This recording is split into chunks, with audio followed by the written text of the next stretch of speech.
Today we get to form tight little roses from leftover scrap paper. Start by tracing or drawing a circle onto a sheet of newspaper or any scrap paper you have lying around. Eventually this will be folded tightly together, but first we're going to slowly draw a spiral that winds its way down to the center. It doesn't have to be perfectly even, as long as you leave a large enough area in the center for everything to come together. Next, we cut out our round little spiral, slowly separating it from the unneeded parts of the paper. You can stop here and either decorate your paper with extra colors or trim the edges for some cool petal shapes. Or start to form your rose by carefully rolling the outer end around a small mold like a pencil or pipe cleaner. The tighter you roll, the rosier the result. When you get to the center, add a bit of glue and connect it to the base of the flower.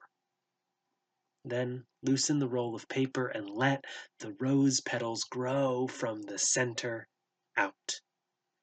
Continue adding roses and stems until you have a cool and exciting bouquet. There's a speech in the Bible that the prophet Isaiah gives as a message from God. The temple had been a special place where God's people would come together to worship God, to remember the way of life that God had for them, and to celebrate the goodness, fairness, and beauty that God was sharing with the world. It was a great place to be, but there were some kinds of people who hadn't been allowed at the temple. They had been left out or overlooked or even kept out by others. They were strangers and outcasts, and Isaiah's speech was for them. Because God wanted them to know that they were welcome in this temple. Those who had hatefully been kept out would be welcomed in with the same goodness and fairness that God was mending the world with.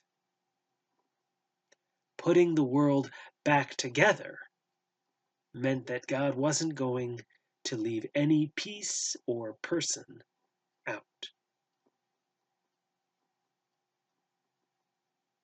As we worship today, see what kind of beautiful flower you can create when you roll everything up tightly together.